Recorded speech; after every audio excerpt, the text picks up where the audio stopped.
introduire cette première séquence de la matinée, ou deuxième séquence de la matinée, qui va être justement le bilan de nos travaux sur la rénovation de l'immobilier en montagne. Donc j'invite à me rejoindre Anne-Sophie Burtin pour la Banque des Territoires et Christophe de Chassey pour introduire justement cette séquence qui sera animée par Guillaume Vogel, chef de projet, sur nos programmes. Merci à vous. Et vous avez un micro ici, peut-être que celui-là marche, je ne sais pas, ou le micro, comme ça. Il fonctionne. Merci. Oui. Bonjour à toutes, bonjour à tous. Le dispositif France Tourisme Ingénierie a été initié lors du comité interministériel du tourisme de janvier 2018. Ce dispositif partenarial a vocation à développer des projets à forte valeur ajoutée touristique. Logé au sein d'Atout France et associant l'ANCT et la Banque des Territoires, le premier programme portait justement sur la lutte contre le phénomène volet clos lit froid. Nous avions en effet conscience de la taille de ce parc immobilier de loisirs détenu par des particuliers, notamment en montagne et sur le littoral. On ne peut pas parler tourisme en ignorant en effet ce parc-là, qui, comme nous le rappelait la ministre, représente près de 90% du stock de lits. Ce parc immobilier est néanmoins complexe à appréhender et complexe à qualifier. Il était donc important que nous mobilisions collectivement pour créer des outils et des méthodes et disposer ainsi d'une meilleure connaissance de ce parc et des dispositifs potentiels pour sa rénovation. Nous connaissons bien l'historique de création de ce parc immobilier, qui a été l'un des moteurs du développement touristique en France. Mais cet héritage vieillissant est aujourd'hui très exposé aux besoins de rénovation. Une double rénovation, comme nous le rappelait également Madame la Ministre, à la fois énergétique et touristique. Forte de ces deux axes stratégiques que sont la cohésion sociale et territoriale et la transition écologique, la Banque des Territoires a souhaité accompagner cette double rénovation. Elle vise à transformer des lits froids en lits chauds et permettre ainsi la création d'un ruissellement économique positif pour tout l'écosystème montagnard, impact sur la filière rénovation, mais également sur les commerces de stations, les emplois, les remontées mécaniques, la restauration. Mais elle vise également à intégrer les réflexions sur les nouveaux usages de l'immobilier en montagne, qui est un enjeu clé pour la montagne de demain. On pense évidemment au logement des saisonniers, mais également au logement des permanents, aux nouvelles attentes touristiques, au changement climatique, à l'acceptation territoriale des projets de développement. L'ingénierie, au travers de ce dispositif, France Tourisme Ingénierie, et grâce à l'expertise des équipes d'Atout France, est le premier moyen pour la Banque des Territoires de répondre à ces enjeux de rénovation des copropriétés. Face à la complexité du sujet, il était indispensable de référencer toutes les initiatives en la matière pour mener des expérimentations et rentrer dans la vie des copropriétés. Par exemple, jusqu'au financement d'AMO des copropriétés lauréates. Et ce, pour comprendre leur réalité, les enjeux associés et identifier les meilleurs moyens pour activer la rénovation. Ces 6 années de mobilisation sont riches d'enseignements, vous le verrez avec Christophe, et le partage de ces enseignements est indispensable pour envisager la massification des rénovations des copropriétés, ce qui est le sens de l'histoire. L'objectif de ce colloque qui nous réunit aujourd'hui est de créer une dynamique collective pour que chaque filière, élus, entreprises du bâtiment, syndics, financeurs, nous nous approprions cette base de travail et nous prenions part directement à la rénovation immobilière des stations. Je vous remercie.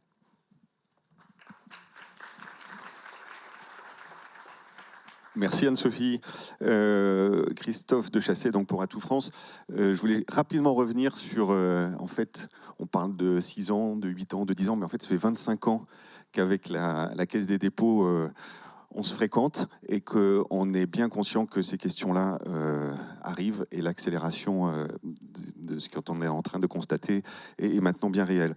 Donc c'est un parcours qui a commencé dans les années 2000. À l'époque, on s'appelait l'AFIT, l'Agence française d'ingénierie touristique. C'était composé de personnel des ministères, d'une dizaine de ministères qui avaient composé cette équipe sur le tourisme. Et puis on a été rejoint par les équipes de la SEATM, donc des services des études et de l'aménagement touristique en montagne, qui ont donné naissance à Audit France. Et Audit France, on avait commencé aussi à travailler sur ces thématiques de l'immobilier, alors sur les stations mer et en montagne, avec la publication en 2008 d'un premier guide qui a été ensuite repris et enrichi largement lorsque la délégation montagne a croisé la route et le chemin de Sylvain Charlot, qui nous a apporté toutes ses compétences donc d'ingénierie, bâtiment, architecture, urbanisme, et puis la sixième jambe qu'il n'avait pas à l'époque, qui était le tourisme, et je crois qu'il s'en est bien emparé. Donc l'ingénierie telle que nous la concevons à Atout France, et grâce au soutien de la Caisse des dépôts et de la Banque des territoires, c'est une ingénierie d'impulsion, et c'est une ingénierie de terrain. Donc, qui s'appuie sur trois grands partis pris. D'abord, la connaissance. De quoi parle-t-on ? On a mis à contribution tous nos efforts pour caractériser, qualifier, amener à définir quels étaient ces enjeux sur l'immobilier. Et pour cela, on a travaillé en partenariat, notamment avec le CEREMA, et on vous en parlera plus tard sur les livrables et les produits de cette connaissance partagée. Deuxième grand parti pris, c'est l'expérimentation. À la fois fond et forme. On s'est donné toutes les audaces, déjà dès le départ avec Sylvain dans son portage, puisque c'était avec la région Aura, et que Sylvain a rejoint nos équipes. Et puis, dans cette logique vraiment de test and learn, on a pu faire ces allers-retours permanents entre théorie et pratique, qui se sont traduits par un certain nombre de livrables. Et puis, il y a eu cette belle rencontre avec les équipes du SCOT Tarentaise et la mise en place de ce qu'on a appelé à l'époque, dans le cadre de la commission remise en tourisme de l'immobilier et de loisirs, avec une initiative qui s'appelait Coach CoPro, donc 10 stations en Tarentaise, 10 copros, et un accompagnement sur le terrain pour essayer de tester et d'améliorer des pratiques pour faire bouger les choses.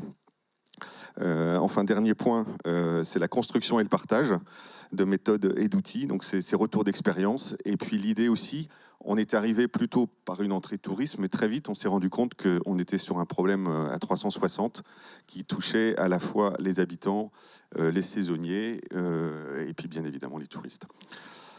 Alors la capitalisation, elle s'est traduite par un certain nombre de publications et de livrables. Donc en 2015, il y a eu un premier guide sur la réhabilitation de l'immobilier de loisirs en montagne, qui a été actualisé quelques années plus tard, en 2018, suite à des évolutions législatives.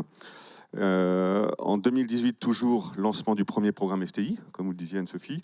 Donc là, c'était vraiment une expérimentation, des stations volontaires. On est parti sur 10 stations en montagne, puis 3 stations littorales, qui a permis pendant 18 mois de tester ce qu'on avait imaginé, on va dire, de façon plus empirique. Et ça a permis, donc, une fois les résultats et le bilan de l'expérimentation réalisés, de se lancer dans un déploiement. Donc, il y a une deuxième vague de ce programme FTI, France Tourisme Ingénierie, sur les stations, avec le lancement d'un AMI, un appel à manifestation d'intérêt, auquel ont répondu 43 stations. 25 ont été retenues et ont été accompagnées pendant 2 ans et demi avec les moyens des équipes d'Atout France et puis des moyens financiers de la Banque des territoires. Donc ça, on va vous présenter les résultats de ces travaux. Ce qui caractérisait le fait de retenir les stations, c'était 4 points principaux. Tout d'abord, l'ambition territoriale en termes de développement durable du tourisme. Le deuxième, sans doute l'un des plus importants, la gouvernance de projet. Existait-il, enfin en tout cas c'était un prérequis, un véritable responsable de l'immobilier de loisirs, un chargé de mission immobilier de loisirs dédié. Donc ça c'est quelque chose qui nous paraissait très important. Le troisième, c'est la cohérence stratégique et la mobilisation des acteurs sur le terrain, donc vraiment d'être dans cette optique 360.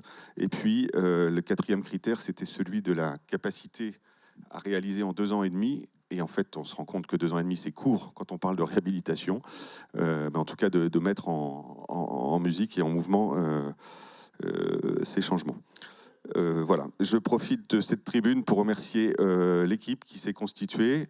Donc ils se reconnaîtront, mais on a Julie, Mathieu, Laure, Damien, Guillaume, David et puis Sylvain pour toute l'énergie déployée, parce que je pense qu'au-delà de leur expertise, de leurs compétences, vous en parliez, Fabrice Bonifay, sur il faut des gens qui portent des savoir-faire et qui puissent les transmettre. Donc là, je pense qu'on avait cette équation.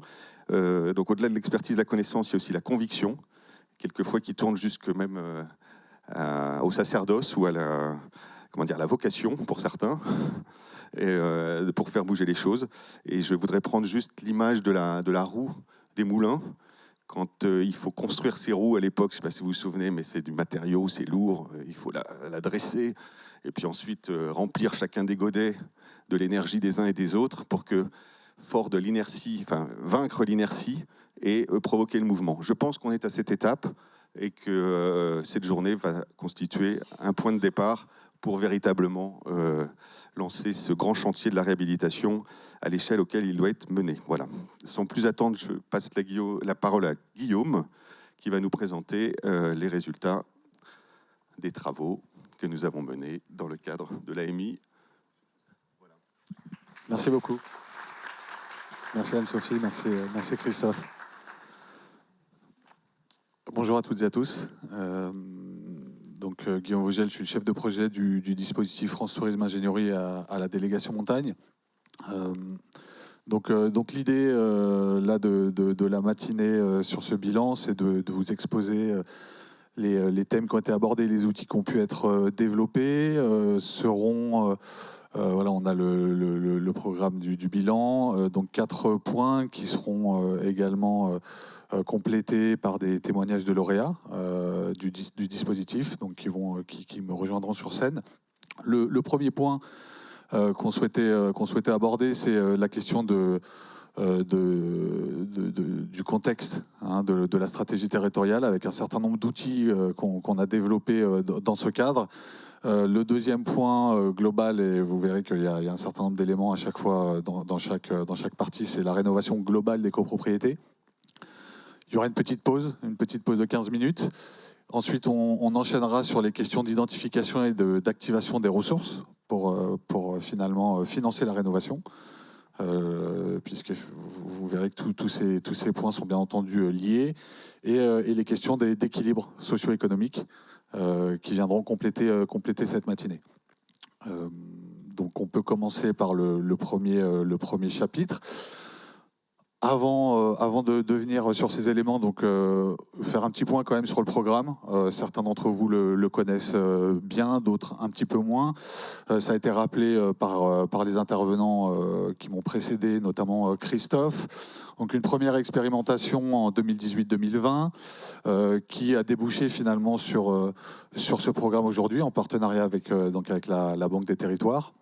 Donc on peut voir avec les différentes couleurs aujourd'hui les lauréats de notre programme qui arrive à échéance fin d'année, et en orange un peu clair des lauréats qu'on a appelés light, sachant que certains sont très dynamiques, qui ont également fait partie de l'aventure. Sur le slide suivant, donc on revient justement massif par massif. Donc massif des Alpes, on a un certain nombre de stations, de destinations, notamment 4 dans les Alpes du Sud, 13 dans les Alpes du Nord, 11 Savoie, 2 Haute-Savoie. Je ne vous ai pas précisé, mais le dispositif France Tourisme Ingénierie est adossé au plan Avenir Montagne. Donc c'est pour ça que vous voyez sur la même carte superposés les lauréats du dispositif France Tourisme Ingénierie, mais également les territoires du dispositif Avenir Montagne Ingénierie et ou du dispositif Avenir Montagne Mobilité. On a la même carte ensuite pour le massif du Jura, avec le territoire de Métabier, et également le massif des Pyrénées, donc représenté par 7 territoires, hein, la Comcom du Haut-Béarn, avec la station de la Pierre-Saint-Martin, le Grand Tourmalet, Saint-Lary, Gouault, Mont-Dolme, Ax-les-Thermes et Font-Romeu. Donc ça, c'était un petit peu la vision territoriale des différents lauréats. Si on passe sur le slide suivant.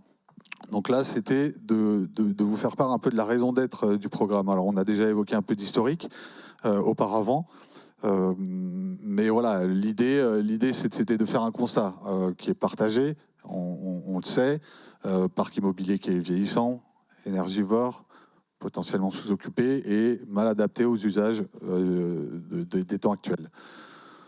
Donc les conséquences de ce constat, c'est que l'offre d'hébergement elle est aujourd'hui fragilisée. Alors pour certains, j'enfonce peut-être des portes ouvertes, mais c'est bien de le rappeler. Il y a la question du ZAN, il y a la question de la pression foncière avec le sujet des habitants, on y reviendra tout à l'heure, et puis la question des saisonniers qui pose aujourd'hui certaines questions dans un certain nombre de destinations. Donc les racines finalement, c'est que les pratiques, les attendus des usagers ont évolué, les propriétaires rénovent peu finalement. Il faut inciter, soutenir plus encore les questions de rénovation. Et puis, on le sait, on l'a déjà dit, mais nombre de logements sont aujourd'hui des passoires thermiques, coûteuses, inconfortables, etc.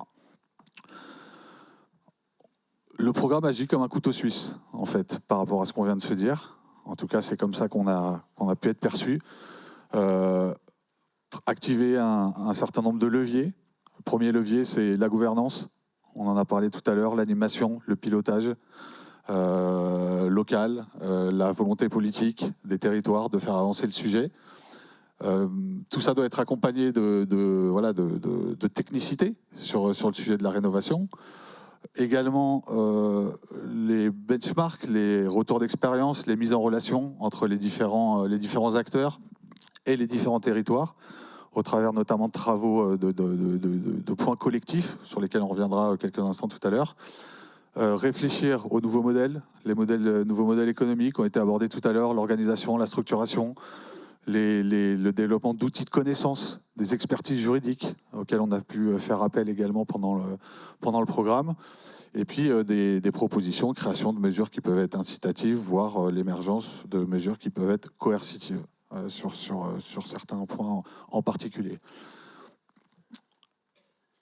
La cartographie des acteurs, alors on l'a résumée, puisque sinon elle était vraiment très très grande, mais globalement, on l'a déjà expliqué, donc la Banque des Territoires, notre partenaire, finance le programme, Atout France le développe, le pilote, le déploie, pour accompagner directement les territoires lauréats qu'on a abordés. Le cadre est donné par le gouvernement au travers du plan Avenir Montagne, et au travers de la NCT avec le déploiement du volet ingénierie. Donc beaucoup de partenaires, et on s'en réjouit, que ce soit au niveau national ou au niveau local. On a également un certain nombre d'acteurs qui appuient la démarche, la mise en œuvre, avec des prestataires, avec l'Université Savoie-Mont-Blanc, le CEREMA, des bureaux d'études, etc. Et puis un accompagnement qu'on peut considérer comme indirect, au travers du groupe de travail interministériel, notamment sur l'attrition des résidences principales en zone touristique tendue, qui avait eu lieu il y a déjà quelques temps maintenant. Bien entendu, les stations de montagne, et puis un certain nombre de parties prenantes concernées par les sujets. Donc, accompagner les stations dans le cadre du programme, là, on a 2-3 slides sur les chiffres clés. Pour vous donner un petit peu le cadre de ce point de vue-là. Donc, c'était 50 jours d'expertise d'ingénierie dédiée, en moyenne. Alors, selon les destinations, ça a été un petit peu moins ou un petit peu plus. Un grand nombre d'outils qui ont été finalement mis à disposition, on va revenir au fur et à mesure de la matinée. Potentiellement, le financement d'études pertinentes, donc du cofinancement à hauteur de 30%. 13 territoires qui bénéficient d'une assistance à maîtrise d'ouvrage. On y reviendra tout à l'heure plus en détail. Nombre de comités de pilotage, 2 personnes référentes mobilisées au sein des destinations, notamment au sein des collectivités, et puis 16 réunions de groupes de travail. On y reviendra rapidement tout à l'heure. Globalement, 2,5 millions sur la période 2022-2024 de budget.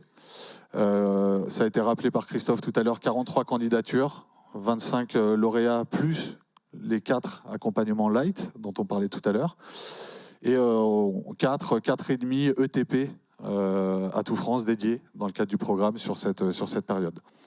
Donc sur l'aspect copropriété, puisque c'est aussi le cœur du sujet, on a donc visité 28 copropriétés au global, participé à 23 assemblées générales, c'est pas neutre, et une prise en charge pour les territoires pour lesquels il y a une AMO qui a été mise en place, qui a été prise en charge à 100%, soit en direct, soit via des bureaux d'études, on y reviendra tout à l'heure. Globalement, on a 13 copropriétés sur 28, donc ça fait à peu près 50% de copropriétés qui se sont engagées dans une démarche de rénovation globale. On reviendra dessus tout à l'heure. Les 13 copropriétés donc, qui se répartissent sur 11 territoires, 11 stations différentes. Ça représente à peu près 9300 lits, 2600 lots, et selon les scénarios, de travaux, plus ou moins ambitieux, ça peut aller jusqu'à 40% d'économie d'énergie. Hein. Donc c'est des seuils qui sont importants. Voilà, des soutiens financiers, on en a déjà parlé, un certain nombre d'études spécifiques ont été financées à ce sujet-là. Là, on est sur l'identité, la vision d'avenir. En fait, c'est les différents sujets qu'on a travaillés dans le cadre du programme, qu'on a l'habitude, nous, d'appeler les sujets transversaux, parce qu'ils ont ils concernent beaucoup de territoires, beaucoup d'acteurs. C'est souvent aussi des sujets qui nous ont été remontés de manière assez commune, puisque dans le cadre de l'appel à manifestation d'intérêt, il y avait eu des candidatures, des feuilles de route, et un certain nombre de sujets ont été remontés de manière collective, qu'on a souhaité donc traiter de manière transversale. Je vais aller assez rapidement parce qu'on va revenir dessus après, mais on a un premier point qui est la connaissance, le dimensionnement du parc. On l'a parlé tout à l'heure. C'est primordial de bien connaître son parc, de savoir comment il est caractérisé, comment il est construit en termes de typologie d'hébergement. On reviendra dessus tout à l'heure avec donc 3 outils qui ont été développés. Cognitif, que certains d'entre vous connaissent déjà, IMOP au travers de l'Observatoire national du bâtiment, et ICAR sur le dimensionnement du parc par rapport à l'offre structurante touristique. Le deuxième sujet, c'est les outils réglementaires, les actions opérationnelles, les questions de PLU, de conventionnement loi montagne, de tension foncière, de zonage également. Ce qui fait le lien avec la question du logement de la population permanente. Quelles mesures pour lutter? Question du groupe de travail interministériel qu'on a évoqué tout à l'heure. La thèse de Quentin Drouet, qui est venue également éclairer beaucoup de points sur le rapport entre les résidences secondaires d'un côté et les résidences principales de l'autre. Et cette étude, elle a porté sur l'arc alpin. Donc c'est intéressant aussi de pouvoir voir ce qui se passe dans les autres pays limitrophes. Le sujet de l'analyse des retombées économiques et fiscales, on l'a abordé tout à l'heure, elle sera réabordée dans la matinée par Nicolas Savelli de Stratorial et dans le cadre du corner de ce midi. Le sujet de la commercialisation, qu'on a abordé par différents prismes, mais notamment par le prisme du réceptif et de la conciergerie, puisque sans réceptif, ça devient beaucoup plus compliqué de bien commercialiser.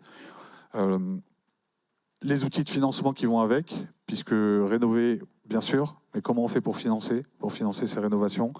On sait que les résidences secondaires, il n'y a pas d'aide, hein. Il y a une TVA 5,5, il y a des certificats d'économie d'énergie, mais il faut essayer de trouver d'autres montages, d'autres systèmes pour accompagner les propriétaires et les copropriétaires dans cette rénovation.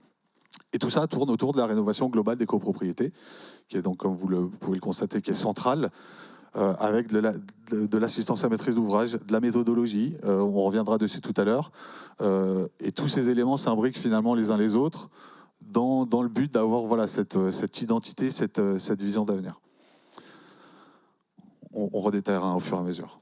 Je vous parlais tout à l'heure de travail collectif. On a organisé au fil des mois donc 8 groupes de travail thématiques qui correspondaient aux sujets transversaux. Donc on a fonctionné avec 2 sessions. Des journées de formation copropriété à Toulouse, côté pyrénéen, mais également à Chambéry, côté plus alpin. Et puis des journées techniques collectives. Journées techniques collectives qui nous permettaient finalement de tous se retrouver avec nos partenaires, avec nos lauréats, de pouvoir échanger, de pouvoir faire des retours d'expérience, et puis pour nous, de pouvoir également faire un point d'avancement, voir où est-ce qu'on en était, et essayer de contribuer collectivement finalement à l'avancement de ces différentes thématiques. Donc on a fait une première journée technique collective qui finalement était la journée de démarrage du programme qui a eu lieu en juin 2022 à Paris. Une deuxième journée technique collective qui a eu lieu en mars 2023 à la Mongie, dans les Pyrénées. Et la dernière en date, donc, qui a eu lieu en mars 2024, qui était à Champs-Rousse, bien représenté aujourd'hui, on les remercie. Et donc voilà, c'est aussi un travail c'est-à-dire individualisé, un peu chacun de notre côté, mais également voilà, une mise en commun des différents travaux et clairement voilà, un collectif sur ce programme. Alors, les principaux enseignements du programme. Donc, on a des facteurs clés de succès. Bien entendu, il y a des freins également. Je vous propose de revenir sur le premier point, donc contextualiser le sujet et le replacer dans une stratégie éditoriale.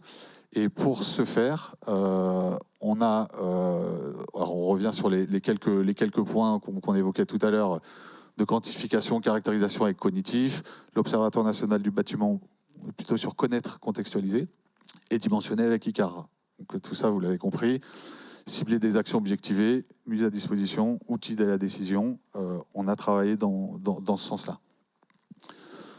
Un petit exemple de cognitif, très rapide. Là, on a fait un focus copropriété. On peut avoir un focus également plutôt sur une vision station.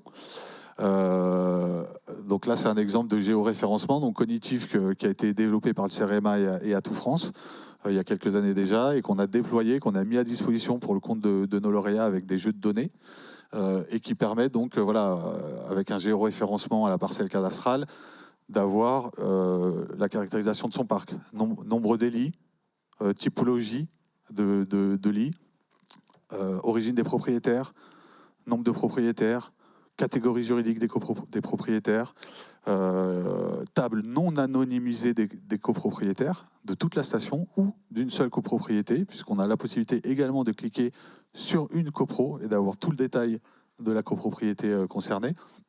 Donc, bien entendu, RGPD, CNIL et tout ce qui va avec. Le deuxième point, l'Observatoire national du bâtiment, donc base de données qui agrège elle-même de nombreuses bases de données, comme vous pouvez le constater. Ça va de l'ADEME en passant par les géorisques jusqu'à l'IGN.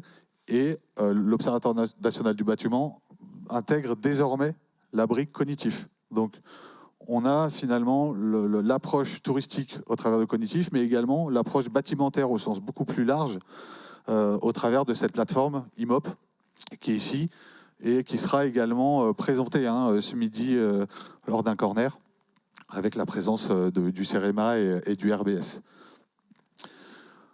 Troisième outil, rapidement, ICAR également, corner ce midi. Donc vous pourrez avoir plus d'éléments, je ne vais pas rentrer trop dans le détail. L'idée, c'est vraiment de dimensionner, de regarder l'adéquation entre le parc d'hébergement et l'offre touristique structurante. Alors on a travaillé sur la partie hiver, donc l'offre touristique structurante, à savoir les domaines skiables. Il y a une analyse touristique qui va avec, il y a une analyse économique qui va avec, notamment avec un ratio qui vous sera présenté par Damien ce midi, qui est le ratio du chiffre d'affaires sur le moment de puissance. Et donc voilà, on a des éléments de capacité, de caractéristiques du domaine skiable, du parc d'immobilier de loisirs, de fréquentation, et on va en fait croiser ces éléments de connaissance du parc, de dimensionnement du domaine skiable et de fréquentation par typologie d'hébergement à la semaine. Donc l'analyse du dimensionnement, l'analyse critique, et puis ensuite également des prospectives liées au parc et au domaine skiable qui peuvent faire évoluer, bien entendu, le parc d'un côté ou éventuellement même les moments de puissance du domaine skiable et qui va donc potentiellement impacter également les analyses. Donc ça a été déployé sur 2024-2025 avec ProTourisme, Abest et Stratorial qui nous ont accompagnés sur ce développement de l'outil ICAR. Je vous propose maintenant, une fois qu'on a fait un petit peu ce panorama du programme et déjà un certain nombre d'outils, d'accueillir sur scène Bertie Fetivo, chef de projet à Taninges, et qui va nous expliquer un petit peu comment ils ont embrassé ces sujets. Merci Bertie. Merci Guillaume. Bonjour à tous. Donc, je m'appelle Bertie Fetivo. Je travaille pour la commune de Taninges, où je suis chef de projet aménagement et transition pour la station Pradly-Saumon. Donc, pour ceux qui ne connaissent pas le territoire de Taninges, on est en Haute-Savoie. Alors, je ne sais pas si c'est moi qui passe les slides. Super. Donc c'est parfait. Donc Taninges, une commune support de station de 3500 habitants, avec 50% de son parc en résidence secondaire. On est sur une station qui est éloignée d'environ 15 km du bourg-centre, donc c'est une particularité qu'il faut qu'on prenne en compte et en considération. Et quelques éléments donc, sur cette station Pradly-Saumon, une station village familiale authentique, un front de neige à 1500 mètres. On est caractérisé et catégorisé comme station de charme, avec un domaine skiable moyen, une destination à la fois alpine et nordique, et puis un côté destination nature sur la montagne verte. Donc depuis fort 2021, on fait partie des 4 lauréats light du programme FTI porté par Atout France. Et donc on a pu capitaliser sur les outils mis à disposition. Le premier outil qu'on a utilisé, c'est Cognitif. Donc je vous ai mis quelques exemples d'actions qu'on a pu mettre en œuvre suite à la meilleure connaissance de notre parc d'hébergement. Donc dans un premier temps, on a effectué un gros travail de recalcul de notre capacité touristique qui n'avait pas forcément été retravaillé depuis quelques années. Donc on a mis à jour toutes nos données et nos référentiels. On a également eu d'importantes avancées en termes de structuration de notre parc. D'une part, on a une faiblesse de notre offre hôtelière qu'il faut aujourd'hui pallier. Pour ça, on va ouvrir une OAP dédiée, une OAP sectorielle dans notre prochain PLU qui sera réservée à des projets de développement hôtelier. Toujours dans cette structure du parc, le corollaire d'une faiblesse de l'offre hôtelière, c'est une importance et une grande majorité de lits en résidence secondaire. Et donc l'idée, c'est de travailler avec nos résidents secondaires, améliorer nos relations, mieux les connaître, aller chercher quels sont les besoins et puis mettre en œuvre les stratégies et les actions qui correspondent à ces besoins. Enfin, l'exploitation de la table des propriétaires qui renseigne à la fois sur l'origine et l'âge de nos propriétaires de résidences secondaires montre qu'aujourd'hui, on a la moitié de nos propriétaires qui ont plus de 70 ans. Donc, on arrive dans une période charnière où il va y avoir peut-être des ventes, du leg. Et donc, on va avoir un renouvellement. Et ce renouvellement, je pense qu'il ne faut pas passer à côté. Il faut pouvoir s'en saisir pour accompagner nos nouveaux propriétaires. Donc finalement, cette première phase de diagnostic et d'amélioration de notre connaissance, aujourd'hui, on la met à profit dans l'élaboration de 2 documents qui sont structurants. On a d'une part le PLU communal qui est en cours d'élaboration et puis notre PIL, notre politique immobilier de loisirs. Le deuxième outil également sur lequel on a un petit peu travaillé, c'est donc ICAR-DS qui permet véritablement de mettre en relation à la fois votre capacité d'hébergement et puis la capacité du domaine skiable. Donc pour traiter un petit peu l'illustration que vous voyez, vous avez en abscisse la période d'ouverture de notre domaine skiable et en ordonnée, vous avez les nuitées potentielles supplémentaires qu'on pourrait exploiter au sein de notre parc de lits productifs marchands. Donc déjà, ce qu'on peut voir, c'est que toute période confondue, on a des marges de manœuvre, d'amélioration, et ce, notamment sur les nuitées disponibles dans le diffus. C'est ce qu'on voit en violet. Autre remarque que l'on peut faire, c'est qu'il va falloir travailler sur l'optimisation des périodes en intersaison. Vous avez en bleu les périodes de vacances scolaires et on voit très nettement qu'il va falloir aller chercher de la nuitée sur les périodes hors vacances scolaires si on veut conserver un certain degré d'agréabilité sur nos pistes compte tenu de la dimension de notre domaine skiable. Donc ça, c'est globalement l'analyse qu'on tire d'ICAR et on nous a fourni tout un livret avec, comme le disait Guillaume, une analyse touristique, économique, etc., qui nous permet d'éclairer pour nos élus les prises de décision. Au-delà de ces outils, on s'est également rapproché d'outils complémentaires sur 3 thématiques particulières. Nous, on a vraiment fait un focus sur le calcul du nombre de lits en résidence secondaire, puisque ça représente 90% de nos lits touristiques sur notre destination. Pour ça, on a comparé avec une méthode qui avait été appliquée dans le cadre de l'élaboration du SCOT tarentaise, avec donc une matrice avec 2 variables qui prend en compte à la fois donc la surface du logement et puis le nombre de chambres pour attribuer un nombre de lits. On a également travaillé sur l'occupation des lits, cette question si difficile de la quantification du nombre de lits froids. Donc là, on travaille sur plusieurs indicateurs en lien avec plusieurs opérateurs. Et enfin, pour étoffer ce diagnostic, on a également travaillé sur le classement de notre parc d'hébergement. Et donc, petit retour d'expérience de cette participation donc, au programme FTI.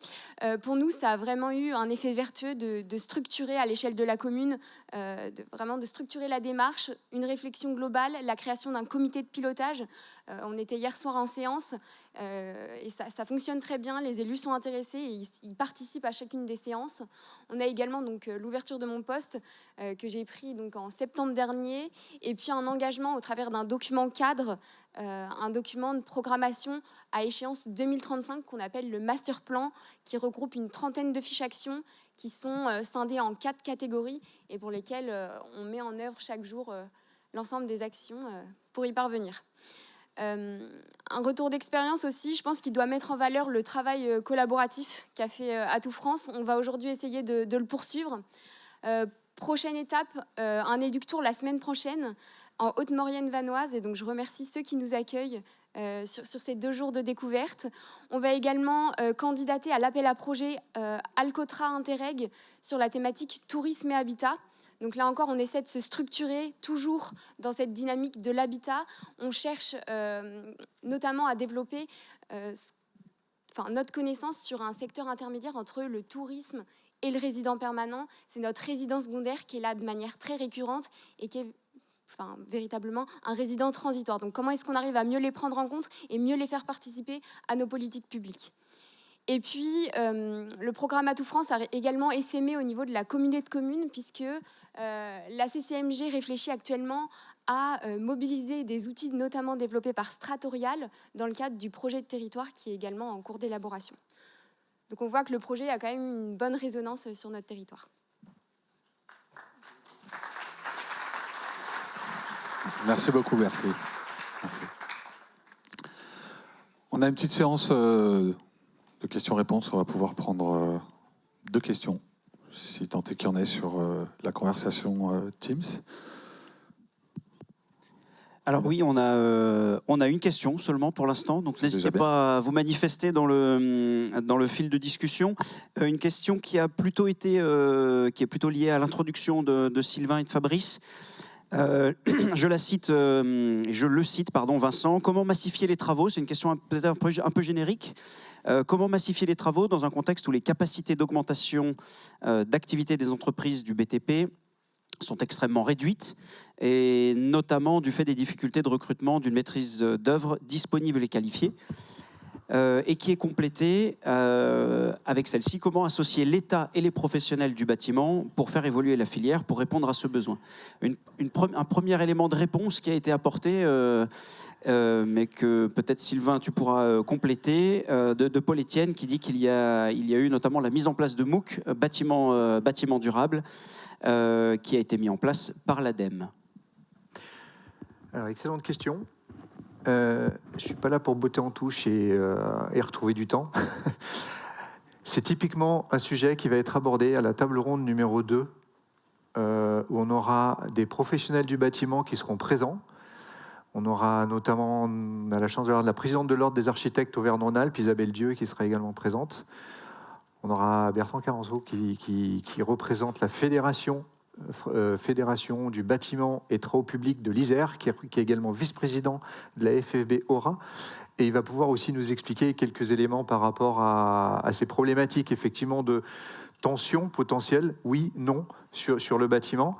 la rénovation, le cheval blanc pour sauver les entreprises du bâtiment face à la crise du logement et crise du bâtiment et de la construction, oui ou non. En tout cas, voilà. C'est un sujet qui va être traité. Et concernant effectivement la formation, c'est également un point qui sera abordé lors de cette table ronde. C'est un vrai sujet de montée en compétences, de transformation également de process au sein des entreprises, quand on sait que l'activation du bâtiment est surtout sur la construction neuve, et notamment en montagne, hein, on l'a vu, hein, la façon de pallier la lutte contre les lits froids, la réponse traditionnelle pendant des années, ça a été de construire de l'hébergement neuf.